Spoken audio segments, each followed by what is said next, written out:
Today's episode of the Inside EVs podcast is brought to you by E-Range EV Tyre. E-Range EV tyres are specifically engineered for electric vehicles. Using an advanced manufacturing process called liquid phase mixing, E-Range EV's EcoPoint 3 technology creates a tyre with lower rolling resistance and longer range, while offering low levels of wear and high grip. All this while staying affordable. Go to erangetires.com. That's E-R-A-N-G-E tyres.com to find your EV's next set of tyres.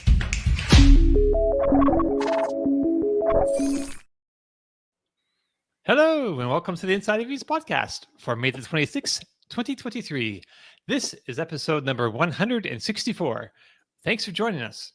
On today's show, we'll be talking about Tesla giving Ford access to its Supercharger network, the debut of the BMW i5, and Escalade IQ is named as the next all-electric Cadillac. And of course, much, much more. I'm Dominic Chioni, Inside EV's editor and forum moderator. Joining us is the scintillating Mr. Tom Logney, senior editor at Inside EVs and host of the YouTube channel State of Charge. We also have the maverick, Mr. Martin Lee from the EV News Daily podcast, which is available on all the best podcast platforms. And of course, Kyle Connor joins us from the majestic, practically palatial halls of Out of Spec Studios, where he produces high voltage videos for a number of YouTube channels. Welcome, everybody. What's up, guys? Good morning. Good morning. Hey, all right. So we're going to jump in right into some news today and then maybe switch back to what we're doing. But I think the thing on everybody's mind, everyone wants to talk about or listen or whatever, it's going to be a two-way conversation, I think, actually, because there's a lot going on. It's a lot to digest, even for just us four. So as many of you may have known, on Twitter yesterday, Ford CEO Jim Farley and Tesla CEO Elon Musk held a space where they announced together that Ford is going to have access to Tesla's Supercharger network starting in 2024 for existing Ford vehicles, and its next generation of vehicles on the next platform will have native plugs, so you can plug it right into the Supercharger network. And the ones before that, it sounds like Ford owners will be getting adapters to plug in and to use the Supercharger network starting in 2024. The next platform should roll out sometime in 2025. So it's going to be a couple of years before you'll have that native plug. But yeah, that's a big deal. It's a whole lot right there. So I don't know, Tom, first thoughts. Well, I know the audience doesn't have access to our private chat on Inside EVs, but as soon as I heard it, you saw what I posted. Oh yeah, holy effing SH! Yeah, that was my initial reaction, and that's how I feel about it. This is watershed moment for the industry. We've talked about this since Tesla announced that they were going to make their plug open. I know they've been saying that for a very long time, that all their patents are open, but that wasn't the case. And, they announced recently that they were going to let other people use it. We've been deciding, would anybody use it? I fully admit, I was on the side of saying, no, I don't believe the established brands are going to jump on this. But if one company does, then I think you're going to see a tidal wave. I was wrong. I didn't expect it to be a company like Ford to do this. I thought maybe they'd feel a lot of pressure if Rivian did it and then Lucid did it and some of the startups did it. I think then the legacy brands were going to be under pressure, but I didn't see this coming at all. And it's fantastic. I give Ford an incredible incredible amount of credit. My good buddy, Jim Farley, who, you saw, I had the opportunity to sit down with him in a lightning and interview him. Super good guy. He gets it. I know I saw a few comments of people saying, and I know they'd be in the minority, but I have to bring it up, that they were embarrassed that a company like Ford seems like they're sucking up to Tesla on this. I totally disagree with that. I used to own a restaurant for years. If another restaurant had something that I didn't, and my customers were coming in and telling me, oh, this XYZ restaurant, they have a great chicken dish. If you had it here, I'd buy it all the time. I'd go over there and see what they were doing and try to recreate it. And I give Ford credit for understanding Tesla has an enormous advantage with regards to charging, and they didn't have too big of a ego to admit that and say, you know what, we want a piece of that, and we'll be the first one to do it.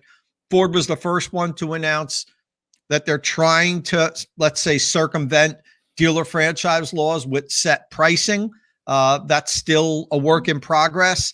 And I think that plus what they just did now with this announcement really tells me that Ford is all in on EVs, and they're not holding back, and they'll do whatever it takes to be a major player as we shift to electric vehicles. I want to hear everybody else's thoughts on this. I think this is an amazing thing for the industry, and others will follow. They'll have to now. Hey, Kyle, what do you think?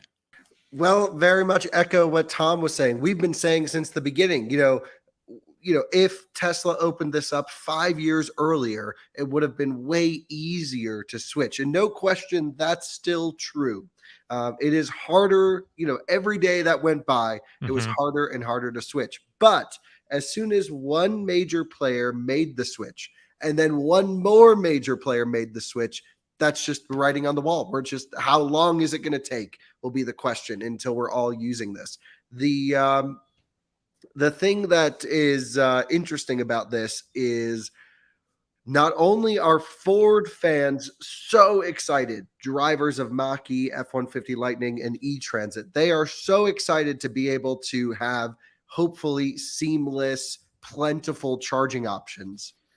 Tesla fans are thrilled that Ford has woken up and said, hey, yeah, we've been saying this is the best. Thanks for agreeing. And I haven't seen Tesla people upset. So to be totally honest, this is from a communications standpoint, Ford has just leveled up because they just excited all their customers and they gained the respect of all of those hardcore Tesla fans in literally 30 minutes. So pretty amazing to see that. I can't wait to watch the rollout. We have a whole podcast on the Out of Spec podcast going through the logistics of this, and that's already up. We posted that yesterday. Feel free to check out that. You'll hear my thoughts, my dad's thoughts. Patrick and Liv from Mach-E Vlog were on there, so we got nice, well-rounded opinions. But all I can say is a shock to the industry. You guys know I have a lot of friends that work at different car companies. Right.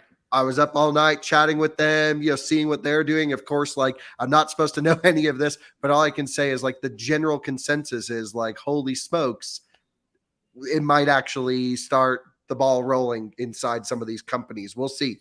The Germans will probably be last to switch since they created CCS and they're, on that train. But if anything, it'll free up some traffic at Electrify America and EVgo.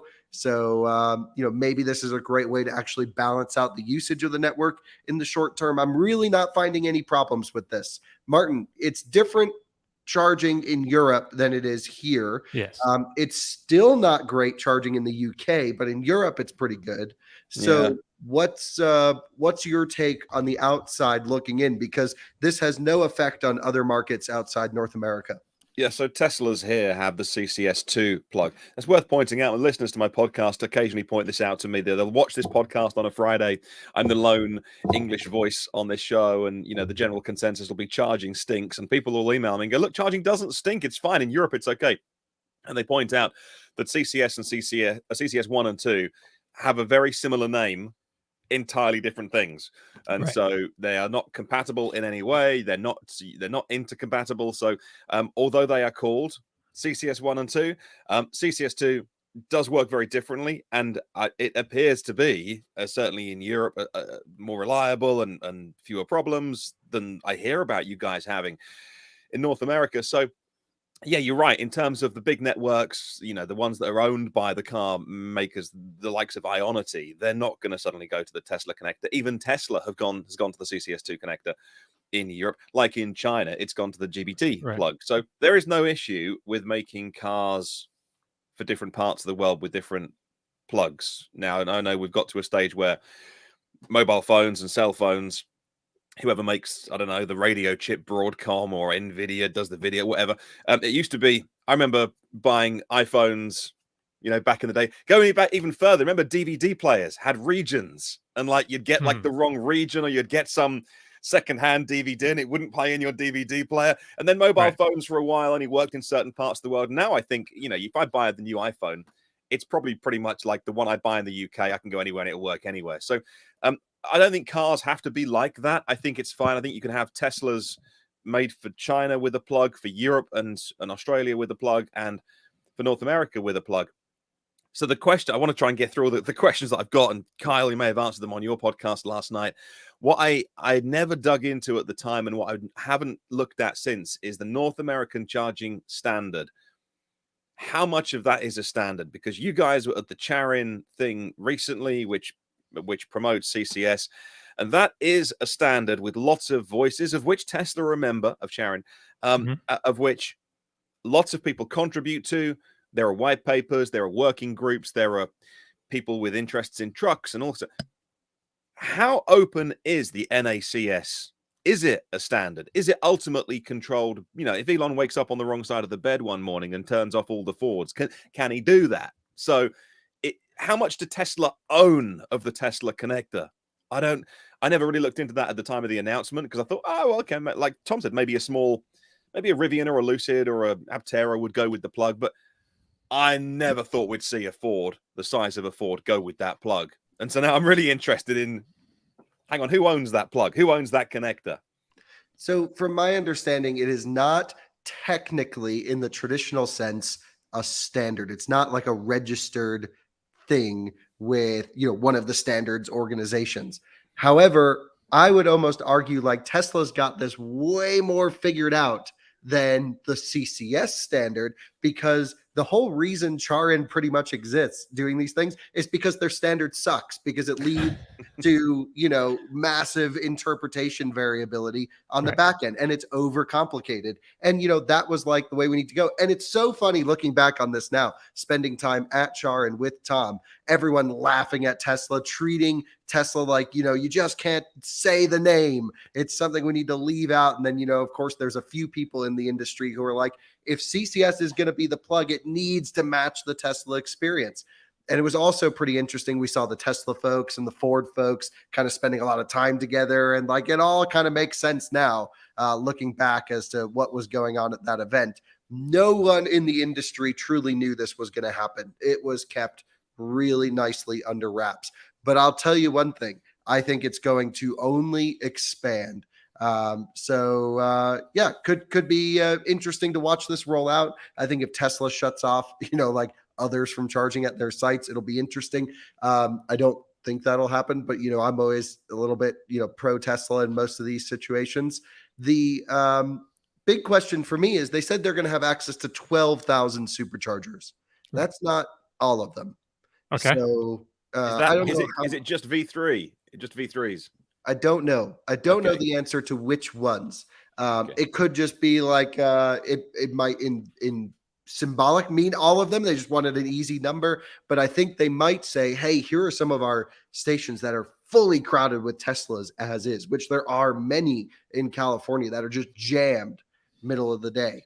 Of course, it means that a Ford with a Tesla adapter, if Jim Farley on CNBC Squawk Box this morning was what he implied, none of us have watched it, but I've just been watching it with the sound turned off and the captions, which are auto-generated, and so they don't work very well. But if what he implied is that all current Ford owners are going to be sent the Tesla adapter, then overnight, anyone who owns a Ford gets access to the biggest charging network anywhere, because you get the best of both worlds. Because a lot of Tesla owners haven't got the CCS adapter, and so all of a sudden, if you own a Ford, you get access to the dream ticket.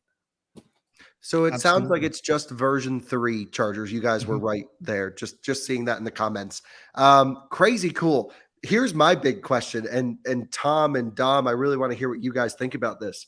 What are the morning conversations going on inside of Electrify America, EV Go? Right, right. I know. Well, I mean, they have to compete. So, but what are they?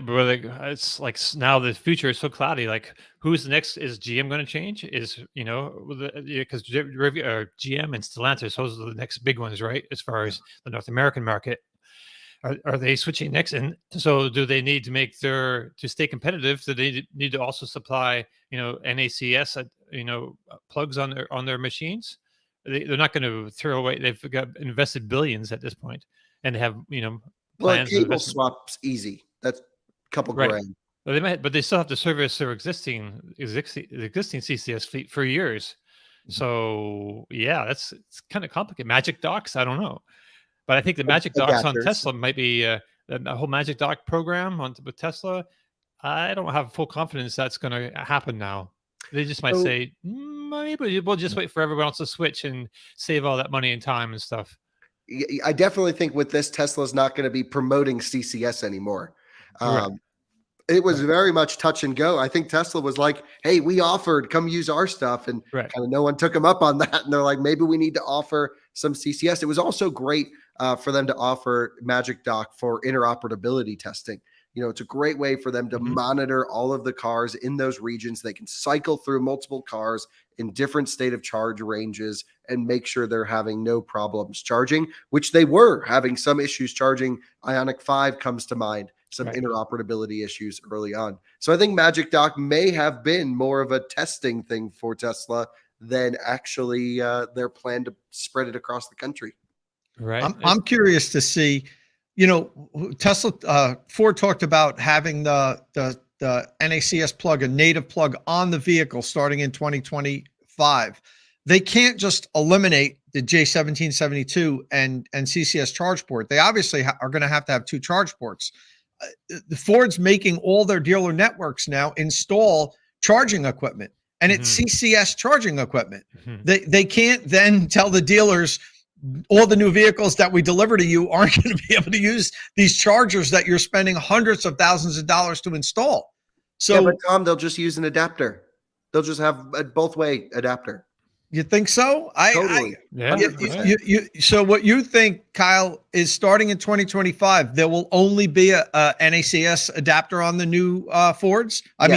Charge port? I think Yes. probably, yeah. I think 100% almost. Okay, go. That'll be something. 'Cause I'm 99%. curious to see. The dealers are already started to install the stuff. So that even in all their service bays, they're installing DC fast chargers. All the certified elite dealers have to have at least 2 DC fast chargers, one public facing, one in the service bays. That stuff's in the ground already in a lot of dealerships. I can just imagine how pissed Ford dealerships are going to be that now they've got to use adapters to charge the vehicles within the dealership.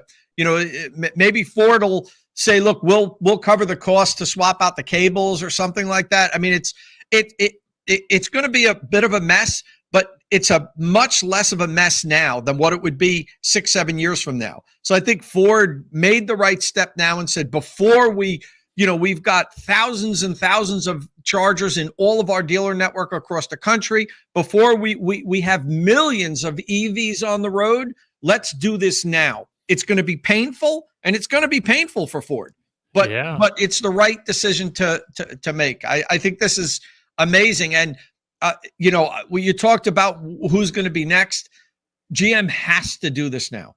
They have no choice. Could you imagine in 2025, which is basically, a year from now, a year and a half from now, you're thinking about buying a Chevy Silverado EV or the second generation Ford electric truck, and the Ford Chargers with the NACS, and the Silverado is stuck with CCS.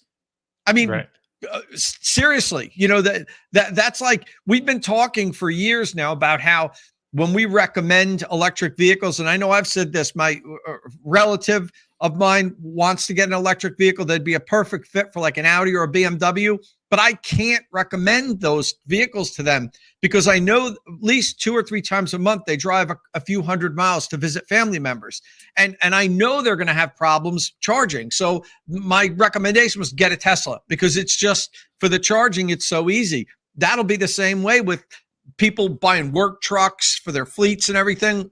It's a no-brainer. Ford is putting all the pressure on Stellantis and GM now. those guys have no choice, I think, at this matter. Otherwise, they're at an enormous competitive disadvantage if they don't offer this also. But whenever they do it, they're going to be second, third, fourth. It might not matter in 10 years' time, but in the short term, they'll always be the ones that followed Ford. And again, I'm so surprised that Ford did it, because these big companies don't tend to. And I get that the accusation that they're sort of sucking up to Elon Musk, they're sucking up to Tesla. I know where that sentiment comes from. I don't agree with it, but I do understand where that comes from. But again, so what if GM come out next week and say, hey, we're doing the same thing, everyone will be like, oh, you mean like Ford? So basically you just copy in the. So again, it's a bit. I don't think that would be the sentiment. No, I I don't really think so. Yeah. Yeah. I think it's in the pursuit of satisfying your customers, spending so much money for your electric cars, you're going out of your way to provide a better charging experience. That's how I would view it. And I think that's how most people would view it. Not, where does it leave? We're going to Tesla. Where does it leave Electrify America, your national charging network, and Electrify Canada? Like, this is short term, no difference, because they have to build out the network. Right. But they're contractually obligated, to do so much. That's what you're right. They are obligated legally. Were set up as the you've done naughty things punishment to VW. They are absolutely obliged to use that plug. But if no one is excited about that, if it's the reputation that that's the unreliable one, that's the second class plug, that's awful for them. Well, there's no question that's always been the case. We've been saying that forever. It is unreliable. They wouldn't agree with you. It's not because the plug sucks. It's because everything behind the plug sucks. Right, and the plug sucks as well.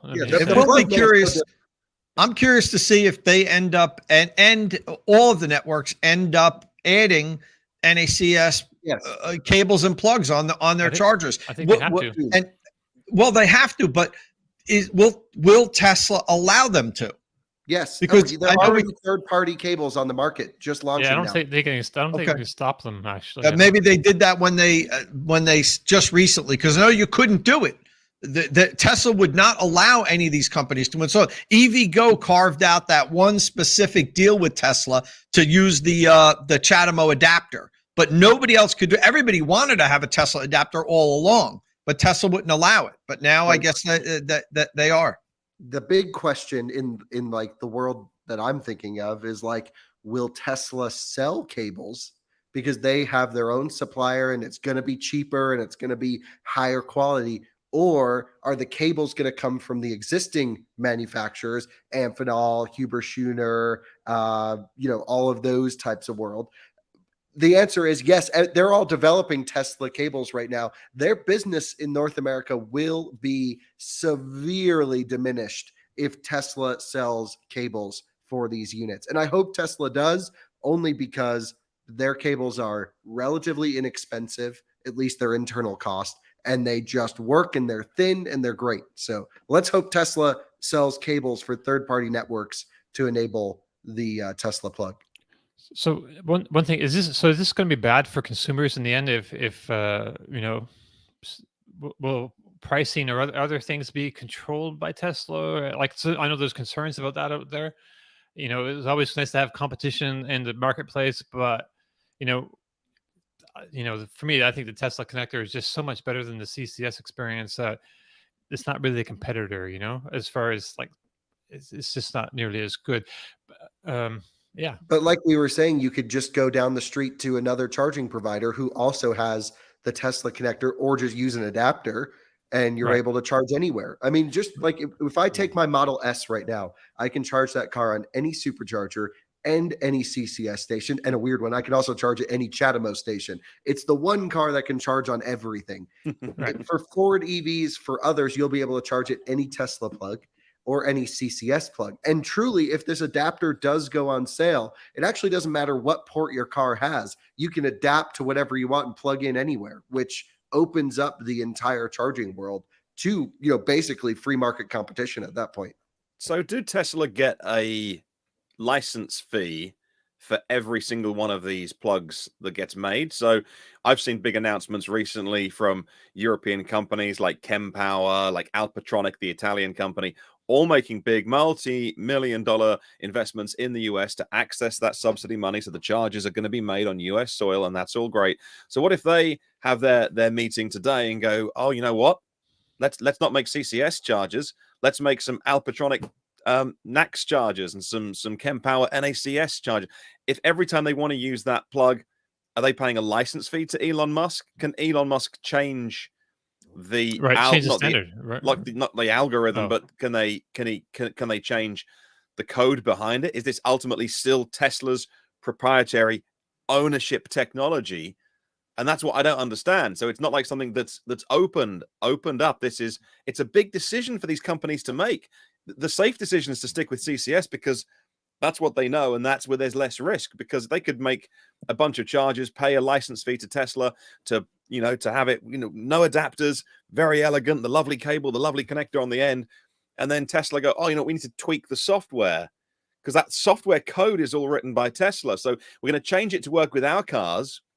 And then all these companies have to then support that change. So from what I gather, from what you've said over the years, Kyle, of listening to you get super into charging, the hardware isn't actually the difficult bit. Making electrical connections isn't like the bit to make it all join up and everything talk to each other on all those layers of authentication. But that's what Tesla have controlled so well, being so vertically integrated.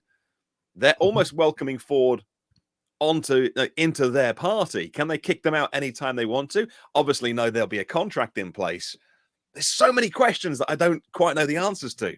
Yeah, we don't have the answers, but a short answer that I think, Martin, and I'll let Kyle talk, is I think Ford wasn't necessarily negotiating from as big a point of weakness as some people might think.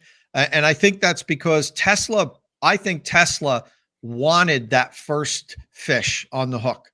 So I'm sure there were long negotiations on all those points that you just brought up, Martin, about, who controls what and how much power does Tesla have over the people that they allow to use this connector. But I also think Tesla wanted this to happen, and they needed that first whale, and Ford was probably negotiating from a position of strength, as good as you could at this point. So I would imagine that their people got what they wanted to make them feel comfortable that this is a long-term commitment that's not going to be detrimental to Ford. And but who knows? Hopefully the details will come out soon. That's how I would look at it if I was, negotiating on Ford's behalf. Would be, when I sat at the table with Tesla, would be like, look, you need me as much as I need you at this point. So let's make this happen.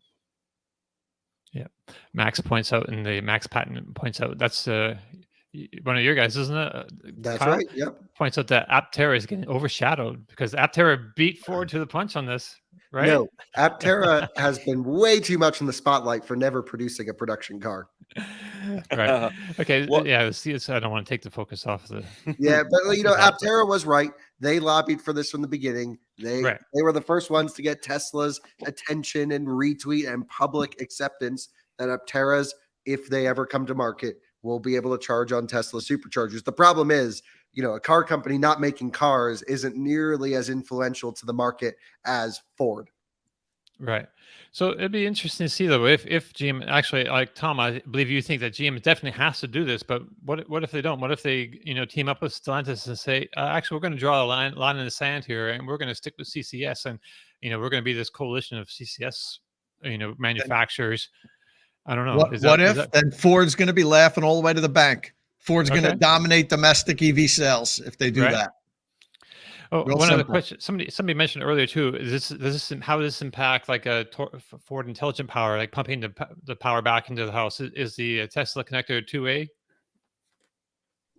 So yeah, I think it's possible that Tesla can allow two-way. It's mostly on the vehicle switching side more so than the actual cable. The connections are all there. It can do AC and DC through the Tesla pins. So it's just reconfiguring the onboard power electronics to do V to L and having a capable unit, doing that. Now, is the communication all sorted for that? I'm not 100% sure. Also, it doesn't, in my opinion, once there's a public adapter to allow any CCS car to charge anywhere, we're good. Whether or not the superchargers will software allow that to happen could be another topic. It might be like a Magic Dock situation where you go into the app and only a few stations are publicly available, similar to how it is in Europe right now. And you can plug in, activate with your adapter. You're good to go. But it sounds like it's just going to be wide open. The Ford thing is very much the start of it. Once there is a Tesla to CCS adapter, the reverse of what's out there right now, basically a Magic Dock that's mobile, then you know what? It's just up to activation. It's not like the cars will need any modification. Tesla's going to be speaking 15118-2. So, it's going to be speaking the CCS language through the Tesla port. It will support, I believe my impression is Tesla will support plug and charge through certificate processing, probably using Hubject like everyone else. They're really joining in that. That's why Tesla is a part of Charin and going down that way. And, it's just a matter of time for one other to switch. And I really hope Rivian switches, because they're probably going to have the easiest time switching. Yeah. We're not in direct competition at this point on any model line with Tesla until Cybertruck comes out, right? So it's a complementary vehicle. A lot of Rivian owners have a Tesla as well. So I really think they're not like head to head there. Also, there's very easily another charge port location in the truck that they could put a Tesla connector and maybe even run two connectors. Mm-hmm. And maybe Rivian can afford that cost because we're talking about $100,000 truck, not trying to get the price down all the way. Also, every Rivian owner I've ever talked to wants it. They also own their own network, right? They're building out their adventure network. I have a video today on Out of Spec Reviews about that. There's only a few sites. They could easily do a cable swap or offer adapters right there. They would have the easiest time doing it. I think Lucid wouldn't have the easiest time doing it. The reason I say that is from an image standpoint, they're trying to appear different, better, above Tesla in many ways. And I feel like the Lucid executives might feel like going to Tesla is a bit of a like, oh, well, we have to go down to the Tesla level. They're, very much up there. So it'll be interesting to see. Tom, who do you think's next? No question, there will be another in my mind. Who's next? Oh, I would like to think it would be Rivian, as you mentioned, but I just don't think, I think they are trying to walk to their own beat also, like Lucid. And as you mentioned with Lucid, there's a lot of, there's some bad blood between executives. And so that's a difficult one. I really think it's going to be another big player is going to say, you know what, let's get this out of the way. As you said, there's meetings today in all of the companies, including the charging network companies. It's hard for me to imagine that some of Ford's toughest competition, and I keep pointing the finger at GM. It's hard for me to imagine them not saying, we've got to do this. And but Dodge for sure. I mean, Dodge, Ram doesn't even have any electric vehicles out there. It'd be very easy for them to just right out of the gate to it. They would be the easiest one. So my bet is probably, Stellantis here in the US would probably do that. And I think that would be the best move for them from day one. They don't have a single vehicle that can DC fast charge in the US, right? Yet. Am I missing something? I mean, they've got not missing anything. The plug-in hybrid Pacifica. They've got the plug-in hybrid Jeep. So you're right, I mean, but it's the easiest in the world for them. And that would probably be, if you wanted me to bet, it would probably be Dodge and Ram.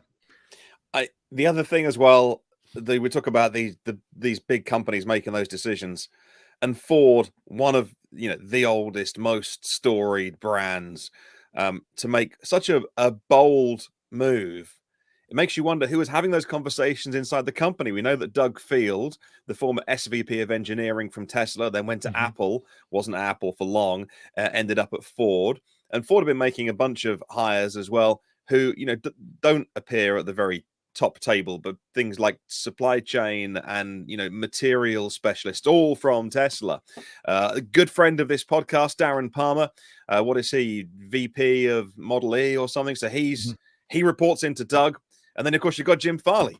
So I wonder who was the first person that kind of came into a meeting that went, guys and girls, just hear me out. I've got an idea. Like, was that an ex-Tesla person? Was that somebody who is a long-time Ford person? Right. And there would have been lots of people in the room that I think I probably would have been one of them that would have gone, no. No, we're not doing that. But the more you think it through, the more it's a brilliant idea, which is why it's so surprising that like one of the biggest has done it first. And it's not been a Rivian, a Lucid, a smaller player. That's what's so amazing about this. Well, I think this is all Kyle's fault.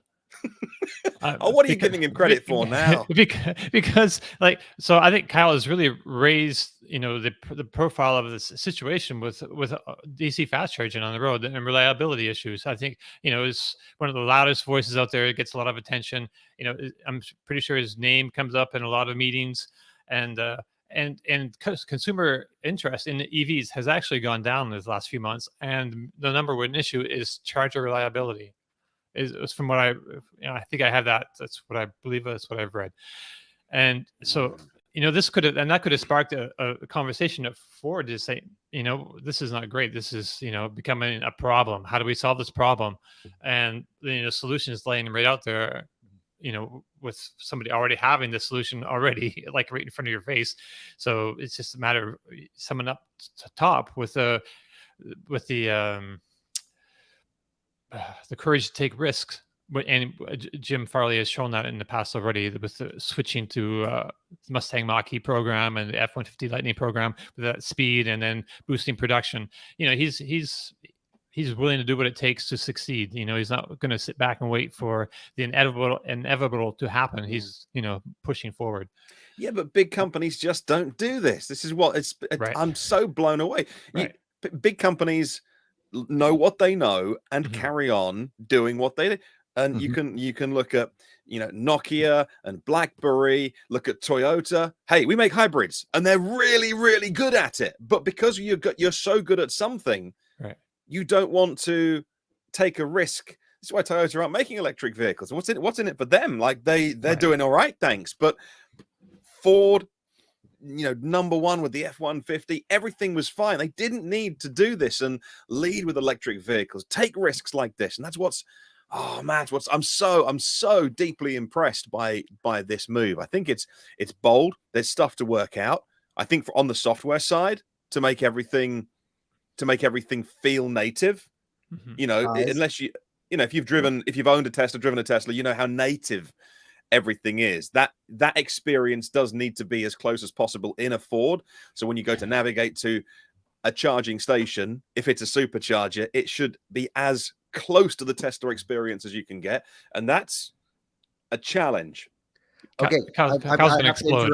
I have to interrupt. Just now, a gentleman named Alex Elliott tweeted me, and I just confirmed.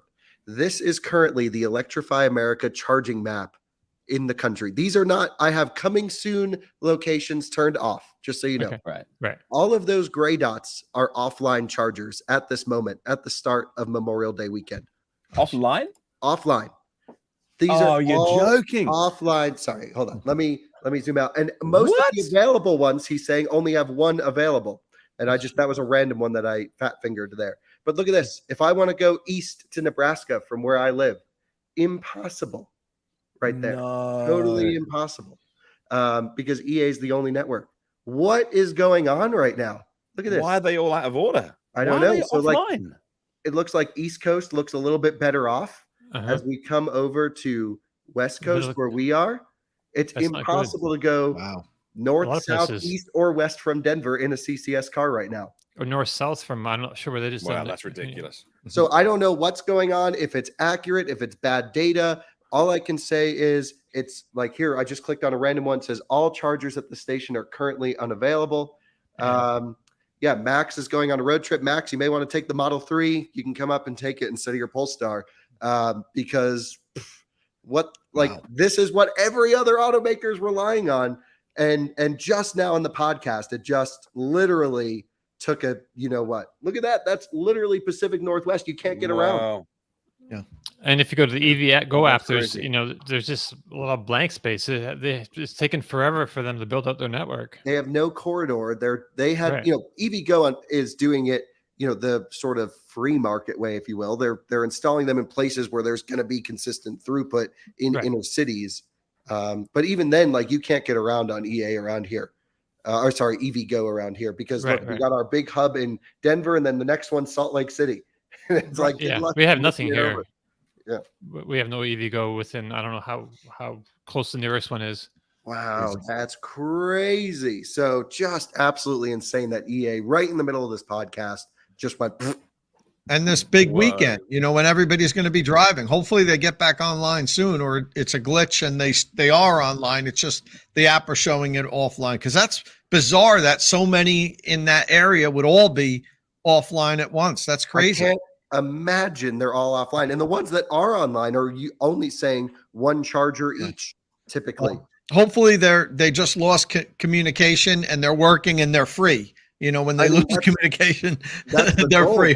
How many people just now canceled their road trip? Yeah, that's it brutal. doesn't build confidence. No, not at all. And Dom, circling back to talking about credit, and I 100% give Kyle a ton of credit for going out there and broadcasting the DC fast charging problems that are going on, and with rate your charge is fantastic. Right. But there's another thing that might have played a role in this that we haven't discussed.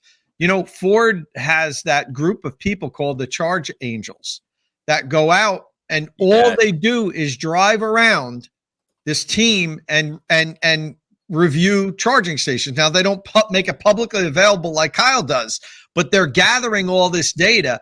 And, you know, what if after a year of doing this, you know, they write their big report and say, you know, it doesn't work. You know, it just doesn't work. You can't buy you can't go anywhere with a CCS vehicle reliably without having to worry about getting stranded. Maybe that was what contributed to Ford saying we can't because you know, Ford, and like all the OEMs, are on the verge of really pivoting. You know, GM with the Ultium platform, Ford in 2025 is going to have, you know, so many more electric vehicles out on the market, and vehicles that are their bread and butter. First of all, they'll be able to make more trucks. Right now, they're limited to about 150,000 Lightning, but they're going to have the Explorer type vehicle, fully electric. They're going to have the second generation truck. They're going to have capacity to build hundreds of thousands of vehicles. And if the charging experience is terrible, people are going to stop buying them. Like you just alluded to, now electric vehicle, people interested in buying electric vehicle has started to wane, because the common thought is perhaps people are being concerned about charging. So maybe they said, look, we have to figure out a way around this. And this is the way to get around is to give people charging confidence, because we don't have charging confidence now. People always talked about range anxiety. That turned out to not be the biggest problem with electric vehicle adoption.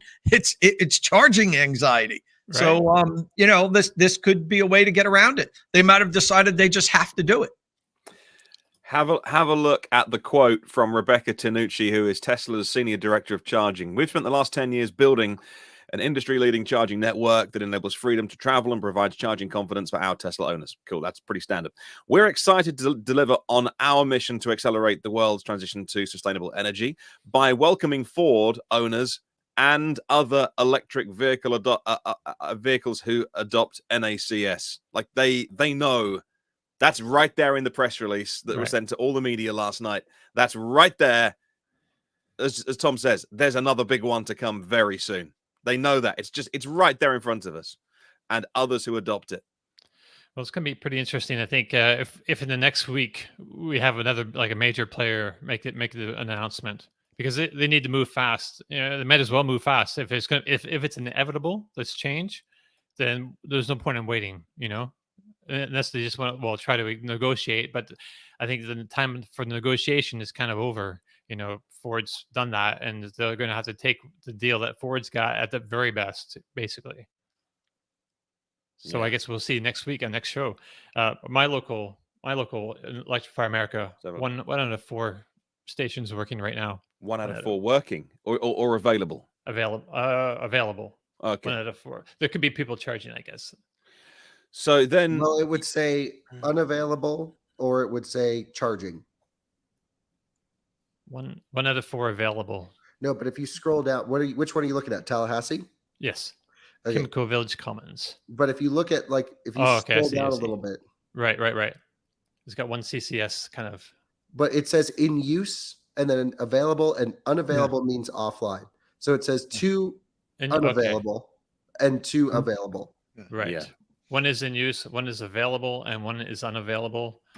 And Right. the child demo CCS 150 is unavailable.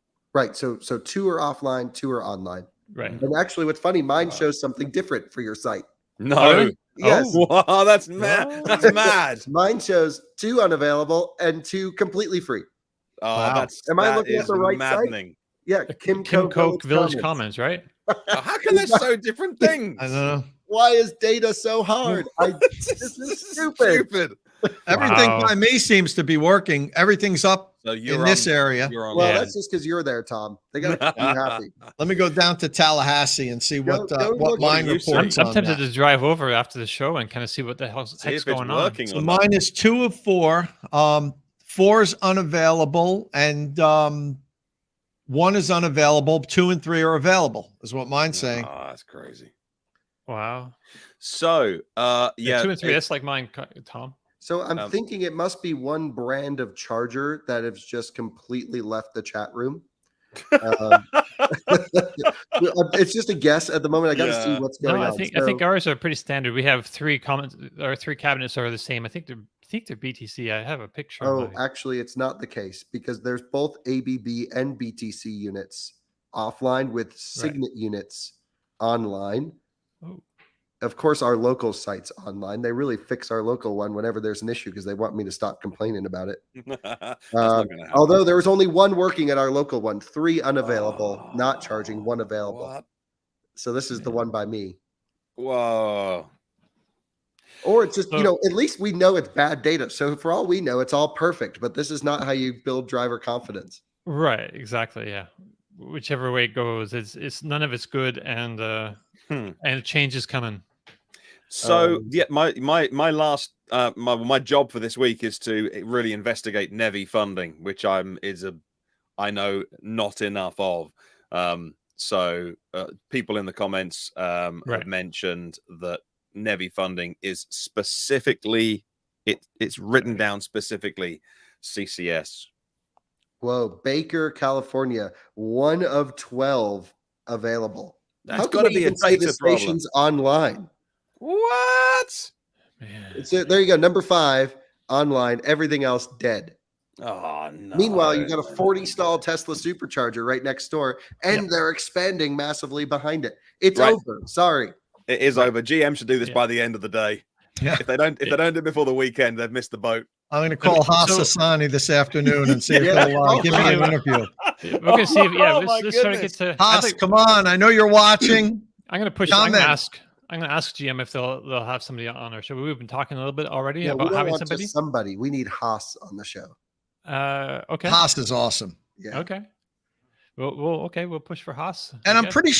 pretty sure when I interviewed him, I asked him if he would come on, and he said, yeah, it's at some point he'd come on the show. I'm almost positive that I asked him. So I can definitely reach out to them, and I don't even know if I might even have Haas's email address. I'm not sure, but I might have to go through his assistant, but Yeah, see we'll see if we can get them on.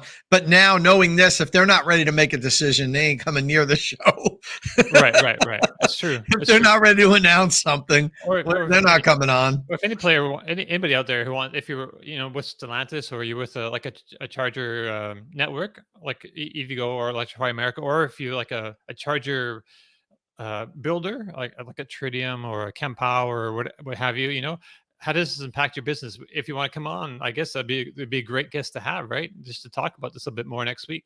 Well, that is such a big. It's not like it's a government change like the IRA money, which did change everything. Right. It's something that's kind of come from the market. It's come from Ford, but I think the rest of the industry, as you say, whether it's other car makers, whether it's component makers, whether they're making stuff 400 volt or 800 volt, whether it's charging companies that are all looking at setting up US headquarters to access the funding, this changes. Like there's meetings happening today Yeah. all around the world across the Mhm. entire EV industry from one decision that Ford made. This is incredible. Right. It's like the ripples of like a pebble, you know. It's just going all directions, you know, and for a long time. But this wasn't a pebble, Tom. They dropped a Right. boulder in the water. This was a Yeah. rock. It was like when Wow. you see a glacier cave. Yeah. The meteor. It's huge. This is huge. The meteor Wow. wiped out the dinosaurs. And I've not Uh, seen a lot of Tesla people ooh. very upset recently about the network opening up. When it happened here in Europe a couple of years ago, there was a few of the, I would say, old guard, those that bought the cars because of the network as well. Mhm. Maybe even those that had, grandfathered in, free charging, that got a little bit upset. I've had some stares, I must admit, which I've always felt. My wife found it really uncomfortable. Actually, we were at a Tesla supercharging station that's open, and there was a group of like 8 lads split over 2 cars, and they'd opened up the boot and stuff, and they're getting like barbecue stuff out, having like a party at a supercharger, and we pulled up to charge in our non-Tesla. That was quite intimidating because they sort of stopped and stared and like literally stopped what they were doing and just like were staring at us. So they didn't invite you to the barbecue. No, but even when Wow. we plugged in and got back in the car, they were just like stopped and just like staring, and I thought, There should be hand new Are plates. you guys are you guys all right? Are you okay? They kind of, maybe it's the first non-Tesla they'd ever seen, but and she found it quite intimidating. I wasn't like, they were nice people. They wasn't going to kick off or anything, but she didn't like that feeling. So, but I've seen no pushback today from any of the Tesla community saying, "Oh, our chargers are going to be swamped and overrun." I know there's long seen a little bit of queues at peak times. Not here. There's not here at all. But I know in the US there's queues. But I think this gives Tesla even more reason to invest in that network, and especially if it opens up funding, for more subsidies or public funds at state level to pay for Tesla chargers that have got the nice Tesla logo on there that spreads the brand far and wide. It's a huge win for that company. And of course, they get to set the kilowatt hour pricing on their chargers. And so Ford owners will pay what they have to pay at those Tesla chargers. Yeah. Which, by the way, is very competitive here. I don't know what it's like for you guys, but here, the open Tesla superchargers are very, very competitively priced. I don't feel like I'm being ripped off. Right. And it's better. And it charges quicker. Yeah. All right. So we're almost like an hour in. I think we should probably move to the next subject, and we're probably going to be talking about this next week, right? Because somebody's going to announce again. Oh yeah, there'll be, if there's not an announcement by next week, there's going to be one the following week. There's no way. I mean, these things take time with big companies, but Right. there's no way this is the last announcement. This could be like a good challenge, like a good test of, how flexible a company is, like who can change, who can see the writing on the wall, make the decision, because decisions need to be made one way or the other, right? Like today, if you already this morning before breakfast. Once there's an adapter and anyone can just roll up to, like, there'll probably be, the way I envision this rolling out, there'll be superchargers that are partially, just Tesla and Ford, like approved partnership charging locations. And then there will be some that are full open, like ones that Martin has visited in Europe and that I've filmed at before as well. So my guess is at some point in the near future, anyone with this adapter will be able to roll up to at least some superchargers and go. And honestly, you can, at least in New York with Magic Dock right now. I just imagine that will expand, but rather than them installing Magic Dock, you will carry it around with you.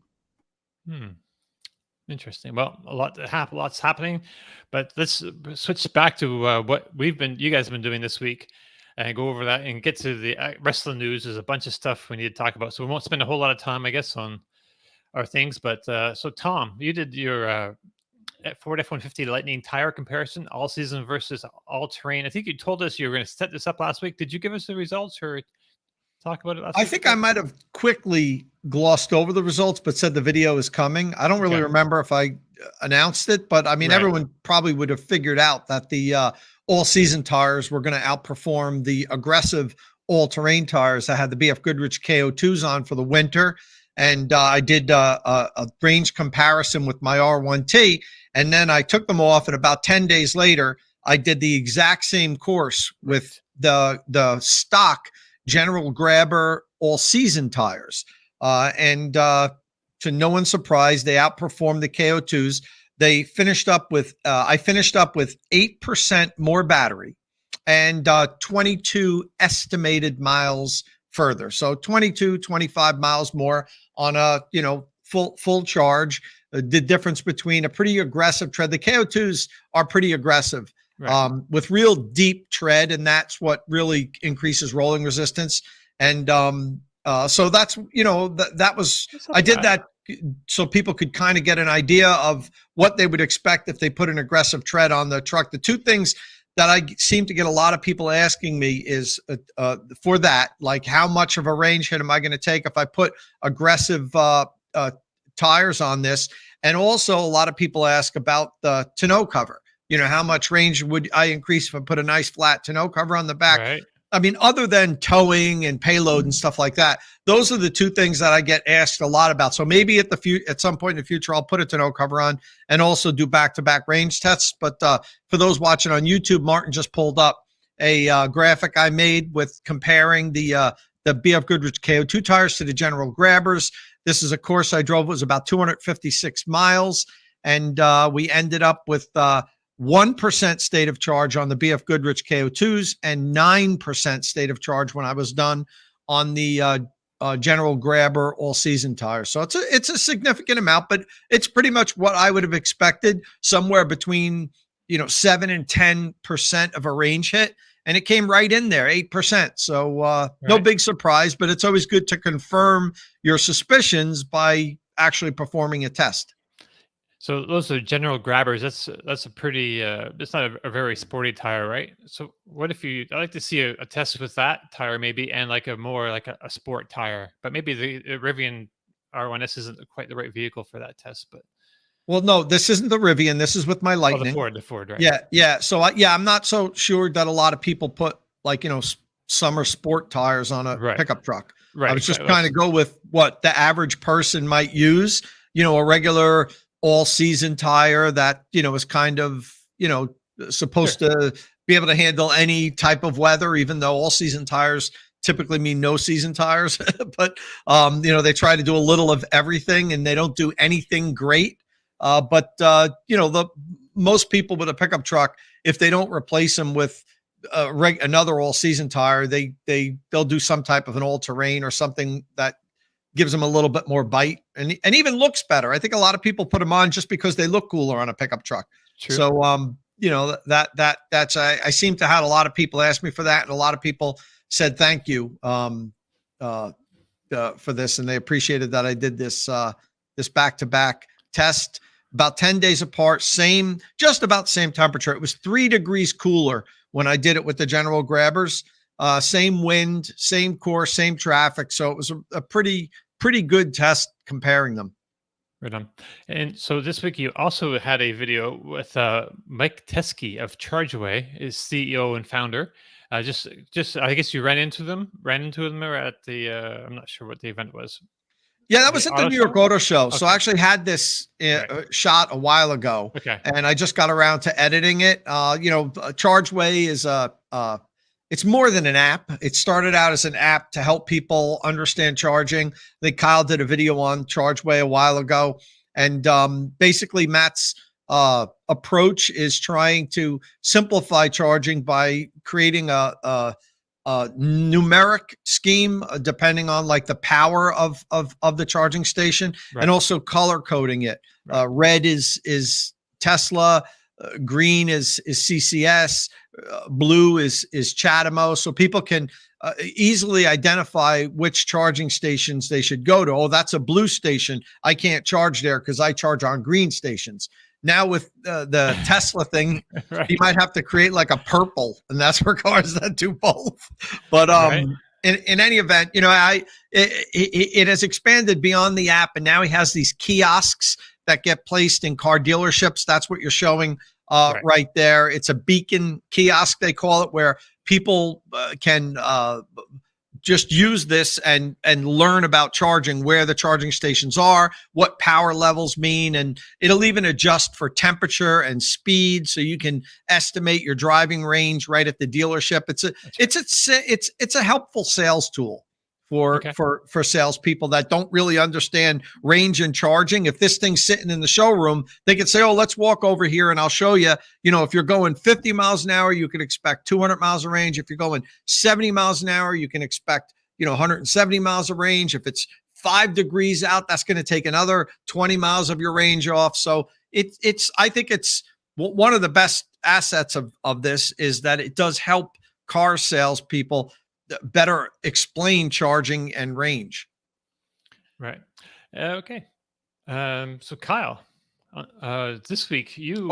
Sorry, Dom. Before we jump in, one last thing before you jump over to Kyle. Yeah. So remember we talked about my R1S had this super loud air suspension. Yeah. The mobile tech came yesterday and in like a half an hour fixed it. It was exactly what we thought. A hose that actually is like goes into the quote unquote muffler that muffles the sound of the system was not connected at the factory, or it fell off. I believe it wasn't connected at the factory because it happened when it was brand new. Right. So he just attached that, and it's nice and super quiet now. When he first heard it, the sales technician, I guess he'd never seen this before. I was like, "Listen to this. This can't be normal." As soon as it aired down, he was like, "Oh my God. Like, no, that's not normal." And so now you're up, Kyle. Sorry. One of the comments says all of Colorado's online. I'm not seeing that. It seems that they're definitely switching something around because some users are reporting more chargers on. For me, when I still zoom out of the app, it still shows in real time. Hold on, Max is texting me. Still shows real time, like a lot of stations offline.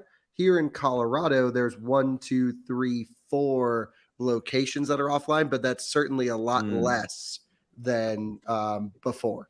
But it's all on the north-south route to get you to Las Vegas or Santa Fe. Las Vegas, Nevada. Yeah.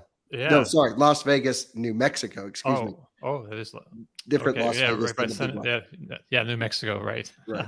But the whole southern route, though, you can't go north-south until those come online. It kind of sounds like maybe there's just a software glitch, but still, like, who's going to go on a road trip? Like, if I look at Hayes, for example, it says it's online, but again, only 1 of 4 is available, the rest are unavailable. So it seems like they're just turning on one charger at every location just to get it back up on the map. Maybe they're watching this show in real time.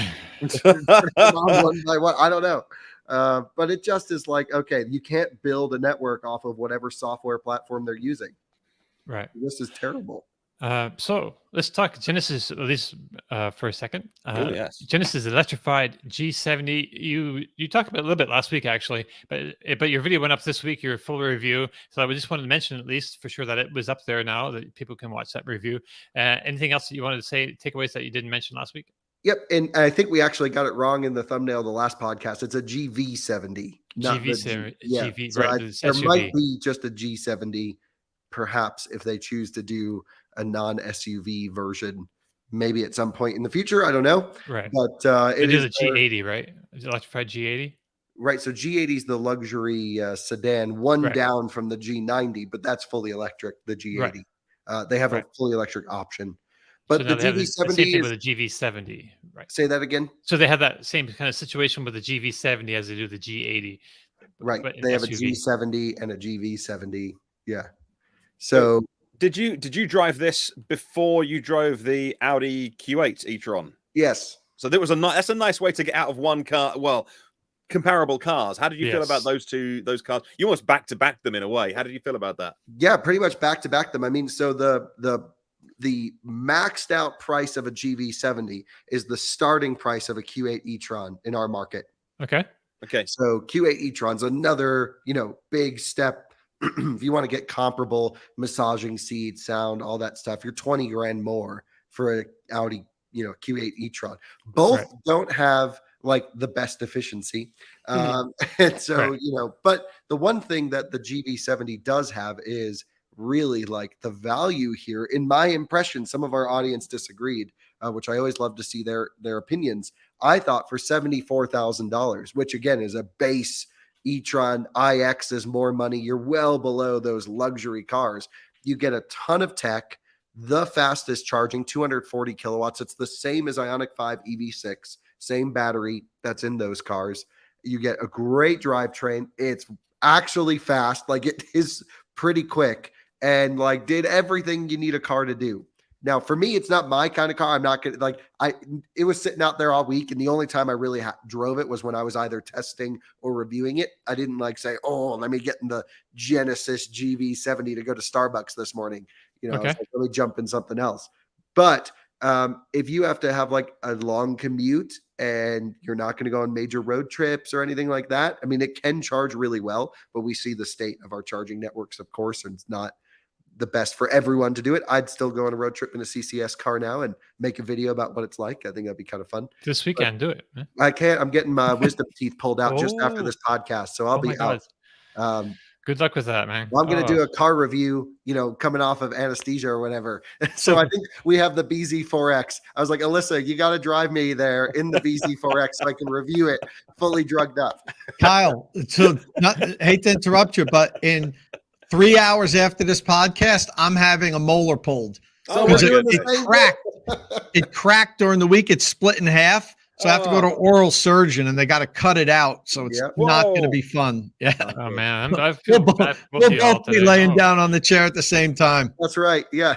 That's crazy. So maybe you should review a car, Tom. Yeah. And, so Kyle, speaking of the Q8, so last week you told us all about what was new for this new, Q8 e-tron, the new version of the regular e-tron, and you told us all the changes, but you hadn't driven it yet, or you weren't allowed to tell us about your driving impressions. So now that embargo's over, right? And your video is up, your full driving and thing. So is it better? Is it you're gonna upgrade? No. So here, okay, better. It depends from your angle. Right. If you have never driven the early car, then you won't. Like, it's not any difference noticeable unless you drive them back to back.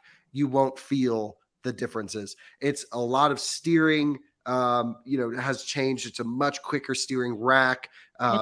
They've stiffened up the lower control arm bushing, so there's much less deflection on the front axle. So when you turn in, it actually turns. Our car's very lazy, very floaty going down the highway, which I like. That's the e-tron character that I love. It gives you this sort of relaxed Rolls-Royce-like driving experience. The new car turns down the relaxing bit a little bit and turns up the dynamics a little bit. And so it's actually like fun in the corners and pretty quick and all that stuff, but doesn't need to be for an e-tron. So I don't know. The big story here is the big range we talked about. 20% or 20 kilowatt hours more usable battery capacity in the same shell as the outgoing model, which is very impressive. But I was talking to Alyssa about it, and she's like, yeah, it'd be cool. And I'm like, well, the only way we'd upgrade if we got the 3-motor spicy one with the wide axles and get an S.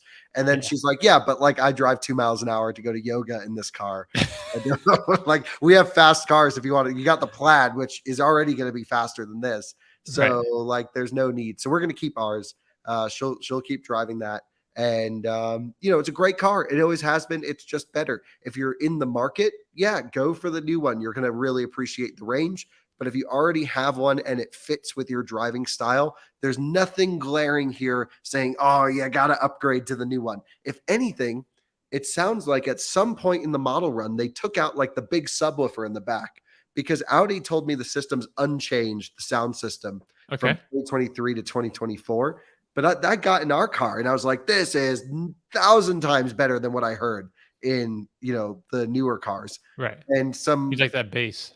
Yeah, I mean, I just think it's great to have a fully built top spec sound system in a car, and it wasn't in this. Okay.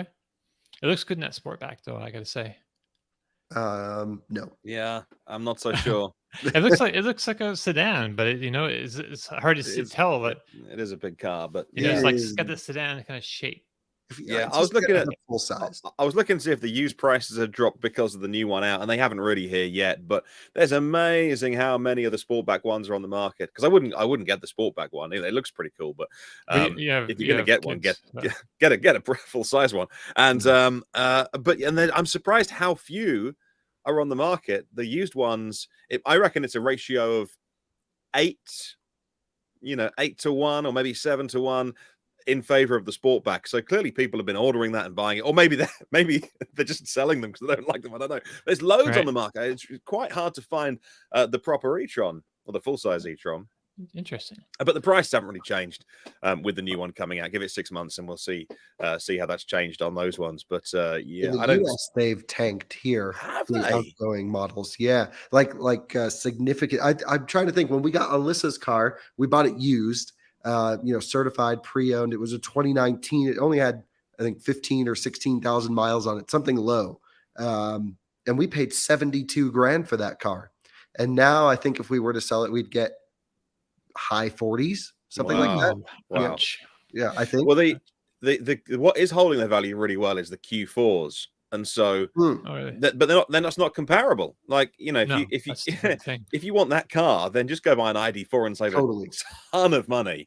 Or an there's Enyaq over there, right? Premium, a huge premium for the Q4 at the moment, and you can get a used e-tron. Get a 2-year-old e-tron for the same money. That's the answer. Go for an older full-size e-tron and skip the Q4 thing. You get that great charging curve all the way to 150 kilowatts to 80%. All the materials are different as well. It's crazy. This is a more solid vehicle, right?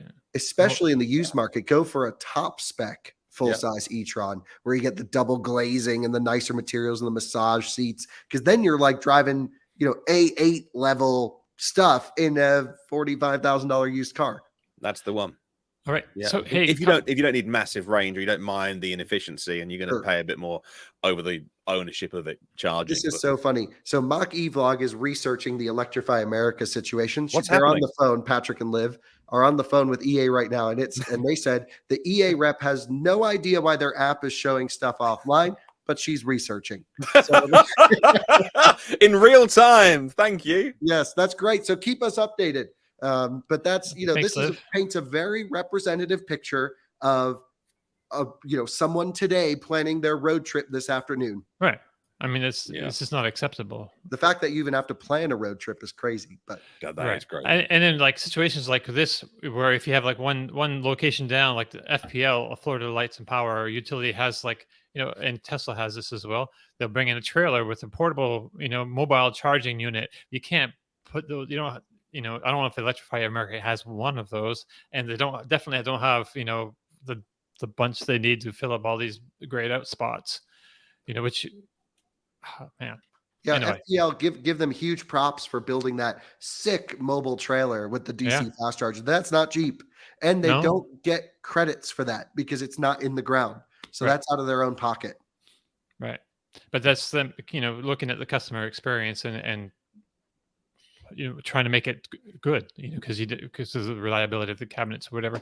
But we should move on to, you also went to you spent the weekend at the Electrify Expo in Long Beach 2023, and you shot a great video. If you didn't get to go, you can go to, it's at a Spec Reviews, or is it? Yep. Okay. Channel, and you walk us all through that whole scene. Is there any big takeaway you'd like to mention about that? No, it was just a typical little show with some cars. There was nothing that exciting except for the EV9, which I did a full deep dive review on, interior and exterior, just so everyone knows who's watching this podcast. In 15 minutes, load up Instagram, because Rivian's doing an Ask Me Anything with RJ. Maybe that's where they'll make their announcement.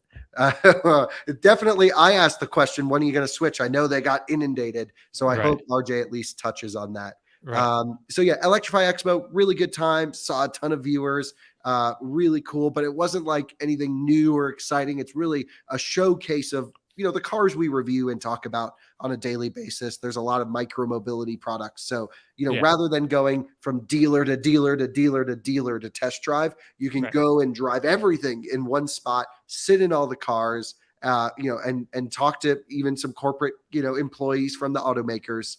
and it's a really cool event. We spoke to a lot of Ford charging people. We spoke to a lot of Volvo people. It was really great. Good time. Right on. Let's see what else you got. The Toyota BZ4X all-wheel drive set a new low record on your 10% EV road trip challenge. But that's with the US spec with the CATL battery. So really quick, just give us a rundown what your 10% challenge is, because it's a good challenge. And yeah. It's the best test we do, without question. I've only run 3 cars now, and I'm going to run more as soon as I have recovered from this. I was going to go last night, but just fell asleep. Sorry, it was going to get the ID4 in there. It was the BZ4X video that I watched that I first heard your voice like this, and I'm like, oh, you're not well. Right? Yeah. Still made the video. Yeah. Have to. So that's the nature of YouTube, where have to keep the videos going, but. BZ4X, I have it on test this week. It's the all-wheel drive, top spec, limited. I like the BZ4X. Now I'm dodging bullets because I actually think it drives nice. I think it looks pretty cool, and it's no question it's a well-built car. It's a Toyota. It's it works. Everything works. Good. The problem is it just doesn't work as an electric car. So if this is a car you're going to commute in, you're going to charge at home, and you will never take a road trip, then it's totally fine. But if you're going to spend $50,000, you're never going to take $50,000 on a car, you're never going to take a road trip in. That's how much the one I'm testing costs. Maybe you should spend a little bit less and get a Tesla Model Y 4680 that you can take a road trip in if there's an emergency, because that car can also do all the around town stuff that the BZ4X can do. Yeah. So that's just my impression. Really not great at the road trip stuff. The charging performance sucks. It's so bad. So I took it to EA. I juiced it up for the 10% challenge. It's where we simulate the road trip range. And this is assuming the BZ4X hasn't cut you off from DC fast charging yet, because there is a limit in a 24-hour period of time before it just says, nope, sorry, can't fast charge anymore. It's brutal. Yeah. So I brought it, and this is really representative of you're on your way home. You just need a quick top up to get there, or you're hopping charger to charger on a road trip. You get to a charging station at 10% state of charge. That's a comfortable amount for most people. You charge for 15 minutes, which is the most amount of time I want to spend at a charger, which is why I chose it. Mm-hmm. And it's just, we needed a number. And I added 15.9 kilowatt hours in that 15 minutes compared to Model Y, which costs about the same. We added 50 kilowatt hours in that time period. And maybe plus or minus, maybe I'm getting that wrong. Taycan was 54 kilowatt hours. Model Y may have been slightly less. Wow. But either way. And say how much, tell us again how much the BZ4X got in that time period? 15.9. 15 compared to 50. Yeah, roughly. That's a big difference. Yeah. And then, you get on the highway and you go 80 miles an hour, because that's what people drive around here. And our range tests are at 70. So I did 80 for this test. And it went 42.2 miles after a 15-minute charge. So the worst performance so far. I imagine a Bolt is actually going to be worse than this. But again, a Bolt costs half as much new. So they have the... Your expectations are already kind of low for this kind of thing in a Bolt. The thing is, the BZ4X isn't bad if it was $20,000 less expensive. Right? It could actually be great, because I'll give up some charging stuff and the occasional long distance thing I can get away. But the fact that it's more money than Ioniq 5, ID4, Mustang Mach-E, and Model Y is just wow, crazy. Identical performance to Solterra as well.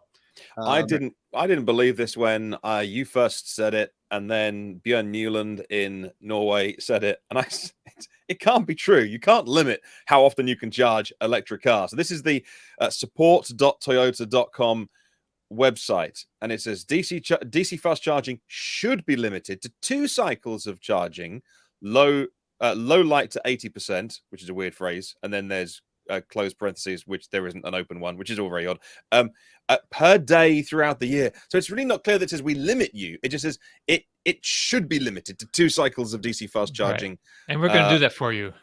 Right. Light Well, so threaded. I think It doesn't make any sense, but it's just terrible copywriting as well. No one's proofread that. But and then also it says above it, if it's below 50 degrees Fahrenheit, charging time will increase, and also below 32 degrees, it might not even be possible compared to other slow down further than other models. So they're even saying like our car is worse than other models.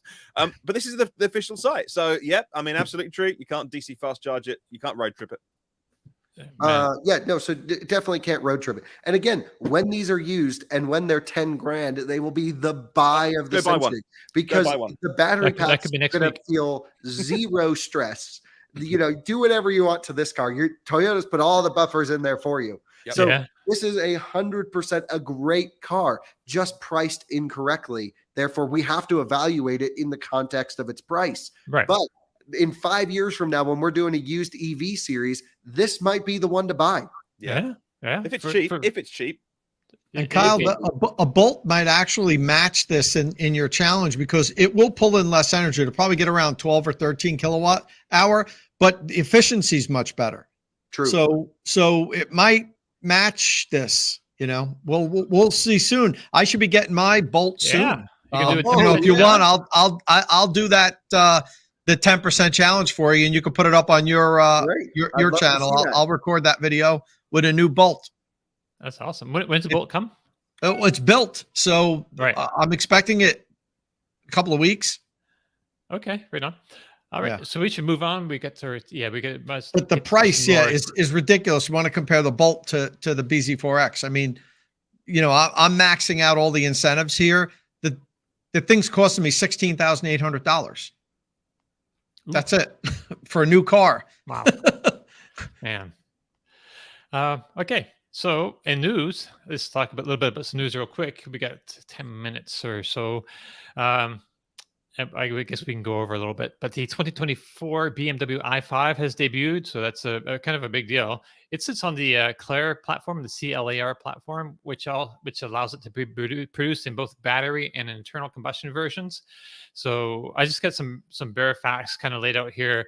Electric version comes in 2 trims. eDrive 40 is a single motor rear-wheel drive, 335 horsepower. 0 to 60 is 5.7 seconds. Top speed limited to 125 miles per hour. The M60 version is dual motor, all-wheel drive, 590 horsepower, 549 pound-feet of torque. M Sport or M Launch control function activated to get 0 to 60 in 3.7 seconds, which is pretty close to Tesla Model 3, I guess. Performance. Top speed is 143 miles an hour, so they've opened up top end on that car. Battery holds about 84.3 kilowatt hours usable. So the range for the eDrive 40 on 19-inch wheels is 295 miles. And on the all-wheel drive i5 M60 xDrive, it's going to be 256 miles. DC fast charging speeds up to 205 kilowatts or power levels, 10 to 80% in about 30 minutes, which is okay. Comes with plug-in charge, Kyle. I'm sure you'll love that. And also 2 years of free 30-minute sessions on Electrify America. Has battery conditioning for fast charging when using the navigation. Adaptive or selectable regen. Got the heat pumps. It's got a great 50-50 weight distribution, and the suspension is awesome. Looks awesome, at least on paper. Double wishbone front axle, 5-link rear axle. It's pretty great. The M60 xDrive has adaptive M suspension, so that's great. It's going to be produced at the plant Dingolfing, I guess, in Germany. So prices in the US, $67,795 for the eDrive 40. That's including the shipping, $995 shipping, and then $85.95 for the i5 M60 xDrive. So that's a whole bunch of numbers. Kyle, what do you think? Is this a competitive sounding vehicle? Well, you know me, I'm not normally a guy to talk about style and design. But I think BMW actually listened to their critics here. Okay. I think they tried. This is BMW shrinking the grill as much as they could bear to try and make people happy. And then, of course, the car launches and everyone's pissed that it's ugly. So it's just like they can't win on the styling side. I actually think it's kind of a cool looking car. It's not offensive. Maybe the more I look at it, the less I like it. But at least at first glance, it was great. And the specs are all what you would expect. The thing is, the way the Germans have always worked is how they're continuing to work. They put their best tech in the 7, and they walk it all the way down until they launch the 3 Series and then the 2 Series. And then the next gen 7 starts it all over again. They're not innovating as quickly as they need to. This should have been an 800-volt system architecture. It should have been next level. We're talking premium, expensive German luxury. They've always led the way. Why are they going backwards and making it worse than their 7 Series? Well, that's just how they've always done it. So I think it looks great. I think the car is going to be wonderful to drive, wonderful to own. It should have a very similar experience to the i7, which is truly one of the best electric cars on sale. It just doesn't seem like this does anything better than the i7, which if you look at like the startups, every new model does something a little bit different and better and improved, even if it's a lesser model. So, BMW sticking with their old school roots. I think the interior looks amazing. I'm sure it's going to be great to drive. I can't wait to have a go. And it's going to be great for people to own, but not pushing the bar here. So this is on the same platform as the i4. Basically, this is like just a bigger i4, isn't it? Or is it a smaller i7? I think it's bigger i4 because i7's on its own, on a different platform, right? Well, did they say what platform this is on? This is on the Claire platform. I'm not sure what i7 is on off the top of my head. Okay. To me, all the styling and interior trim indicates i7 shrunk more than i4 getting bigger. What do you think, Martin? Is that not the perennial 5 Series problem, though? Is that it's a bit like, it's a little bit bigger than this, a bit smaller than that. But if you want to... They sell them. In the sweet spot. Oh, well, that's the other way of looking at it. That's the positive way of looking at it, rather than it's neither anything. It is a sweet spot, I guess. It's the Goldilocks of BMWs. It's the EQE versus the EQS. Don't get the big one, get all the luxury and the slightly smaller practical one. Yeah, it's interesting. Yeah. I don't know. Tom, what, you have any thoughts about the i5? Have you spent any time looking at it? I think it looks great, to be honest with you. My initial impressions haven't changed it. I haven't looked at it a lot, but the first time I looked at it, I thought they did a nice job with it. Not too risky, but you didn't expect that. It looks like a normal BMW, and I think that's what everybody wants. They don't want the EVs to look weird or different, and this just looks like a 5 Series. And I think the top spec version of it is about 25,000 less than an M5, and it won't be able to compete with an M5 on the Nuremberg, but straight line acceleration, it'll probably beat the M5. Yeah. And so, I think it's a decent package. I mean, I agree with Kyle that they didn't go out and push the envelope, but I didn't expect that with this. Maybe I was not expecting less, not expecting as much as Kyle was. I figured, they're not going to beat the i7 in any category with this. And they didn't. And, it's down market. I think they wanted to try to keep the cost down to be as competitive as possible. And I think where it's priced, it's not a bad deal. And if it drives like the i4 did, I was very impressed with how the i4 drove. I think it'll be a nice choice. Right. Yeah. I look at it as just like I think at least mechanically, it's like a bigger i4. Maybe stylistically inside, the experience is more like a smaller i7, which is kind of an interesting bridge between those two other models. So also, I guess we'll keep moving along here. So also in the BMW lineup, the i4 is getting in the US is getting a new all-wheel drive variant, the i4 xDrive 40, 396 horsepower. 0 to 60 in 4.9 seconds, 62 grand, 595 with the destination to start. So Kyle? So needed. Right. And it's also getting a BMW i7 rear-wheel drive variant called i7 eDrive 50, which will be the entry-level model. That's 449 horsepower, though. and it starts at $106,695 with the delivery charge of $995. I know so many people that went out of their way to get an i4 M50 when they're not a performance customer, just to get all-wheel drive. Right. This really fills that gap, and props to BMW for doing that. Right on. And you were saying too, like the i50's got more power. It didn't really have the value I think that the regular version had. Sorry, for the M50 you're saying? Yeah, well, was the M60 actually? For which car? The i4? i4, yes. Yeah, so top spec M50. It just like was very expensive. Right. And Colton did a whole video on this. They're built really well, but on paper they can't compete with Model 3 performance, which, they're not necessarily trying to, I would say. I think there's a customer who's willing to spend more money for that car. But it was just like almost 90 grand for an i4 that he worked on recently, which is a lot of money. But he says it sets a new build quality benchmark at least. So that's something, if you like, if your build quality is like a concern of you and you have a nice fat wallet, this is something you might want to check out. Right. All right.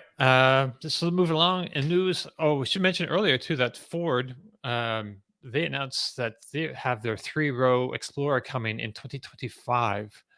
I just want to mention that really quick. That's going to be built in Oakville, Ontario. So that's a different Ford Explorer than the one that Europe is getting on the MEB platform, right? It's like a smaller thing. This is going to be like a full-size SUV Explorer, 3 rows, 2025 with 350 miles of range. Oh yeah, that's the other big deal. That's a big battery. Jim Farley's been talking about, batteries getting too big or whatever, faster. Should put the emphasis on faster charging, which they need to do. But 350 miles, that sounds like a big battery to me. I don't know. Yeah, that's going to be 120 kilowatt hour, 100 kilowatt hour. I wouldn't be surprised if it's like whatever's in the heavy vehicle. The F-150 Lightning. Maybe bigger. Oh, really? I don't know. I mean, look, Ford. Jim didn't have a day off this week. He didn't have time to, to catch his breath. He was from the Capital Markets Day at the beginning of the week. I think they wheeled him out every single day to do an announcement or something. And then when you said he was doing a Twitter Spaces last night, I was like, what's he going to say now? And then that was the big one. They were saving the best till last. So they had a great week at Ford. Some brilliant announcements. Oh, you're or transatlantic cables are breaking you up there. Okay, I was saying they've had a great week at Ford. No, you're roboting on us again. I'm sorry, Martin. God. Okay. Just give you a break for a second. I'm just going to move on to the next story real quick because they're almost out of time. But I just wanted to mention that the Cadillac Escalade IQ is going to be the next all electric Cadillac. So they've announced already the Lyric ends in IQ. This Celestiq ends in IQ, and now the Escalade. They're not going to call it the Escaladic because that's what we're going to call it. That's the only way to pronounce it. Maybe we should lighten up the A then. So Escaladic. The Escaladic. What a model. Right on. So I don't know. Sure, there's a whole lot to talk about this. This is like a name change and just like a look at the nomenclature. And we did see the first GM EV day. They had actually a styling buck of a large Escalade looking, thing on the floor that was going to be all electric and basically looked like a big Escalade. So I think we can expect the electric version be a bit more of a streamlined. We have some spy shots, and I started up a new sub forum for Escalade IQ on the Inside EVs forum. So I put this little note here, but also some spy pics. So if you want to see what the kind of the basic outline of the thing looks like compared to the existing product, there's a bit of a comparison up there on the EV Inside EVs forum. And it looks like it might have a bit more of a sloped front windshield. It's got like more front overhang, I think, than the original one. I think the picture I put up is the extended version of the Escalade, so it's a bit longer than the spy photos one. But yeah. So can I just because I know we want to kind of wrap this up, but the Escalade ESV is the long wheelbase. Yes. And then they also have a V trim, which is the spicy one. And now they have the IQ, which is electric. So does that mean it's the Escalade SVIC Escalade. That's I very don't- It's going to Swedish. be Escalade ESVVIC. You just need like, Oh, no. you're going to pay extra just for the badging. It's going to be like a Russian Escaladovich. Something. I don't know. All right. Martin, this is for you. Actually, I want to mention this real quick because this is from your homeland. The Rolls-Royce CEO says, order a Spectre now, take delivery in 2025. So, Martin, I know you've been hot after a new Rolls-Royce. Absolutely. And you had to order these things generally like 12, 18 months ahead of time. This one's a little bit more lead time on this. So if you really want that all-electric Spectre, the first all-electric Rolls-Royce, order now. Yeah, €500,000 for a Spectre. The great thing is about a Rolls Royce, everyone's going to be different, because the point of buying a Rolls Royce is you go along to Goodwood and you go along and you choose every possible specification. That car is unique to you. That's what your $500,000 gets you. What's interesting about the Rolls Royce Spectre, this is interesting that nobody but me, I think, is they settled on a range of around 300 or 350 miles. And they were saying that they know their customers better than everyone, and their customers are secure in themselves that they don't need to own a car that does 600 miles of range, does 0 to 60 in 1.5 seconds. They said, we know our customers, and we've worked out over a long time the sweet spot for range, the sweet spot for weight, and the design of the vehicle. And they made a really good point, a big point of saying, like, we've really worked hard to understand the range our customers need. And, I think driving it around the French Riviera, you need like 15 miles of range, but they reckon about 300 or so. So that's it's a lot more of range, than more than their customers say they'll ever need. So I thought that was kind of interesting. Yeah. Hey, and by the way, my internet's fine, Dom. Don't you start insulting my new fiber broadband that got installed this week. Ooh, I know. la-di-da. I know. 950 down, 950 up. Brilliant. It must be mine. Think of what I can upload to the internet now at super fast speed. Awesome.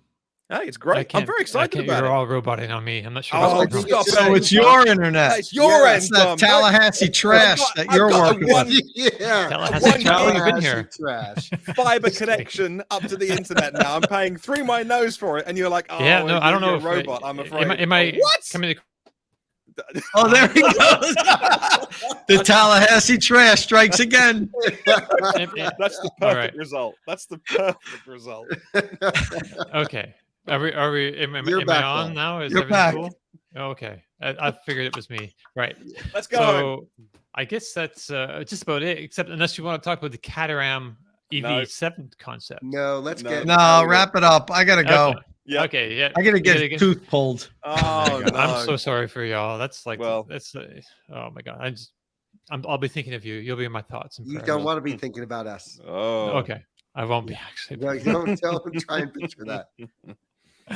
All right. Well, this should be a great week coming up, and lots to look forward to, and should be lots to talk about next week with this whole Ford and Tesla team up on supercharging. So I think that brings us to the end of our show. If you have any questions or comments, you can leave them on the Inside EV's forum podcast thread or on our YouTube or Twitch comment sections. If you like the show, please give us a thumbs up. If you're watching us on YouTube, if you didn't like the show, please give us a thumbs up if you're watching us on YouTube. Don't forget, you can find and follow our panelists on Twitter. Follow Tom Malogny at Tomolog. That's with 2 M's. Martin Lee is at EV News Daily. Kyle Connor is at It's Kyle Connor. And I'm at Dominic on Post.News and Mastodon and Spoutable. Click subscribe and tap that bell icon for notifications. And we'll see you all again next week. Ciao.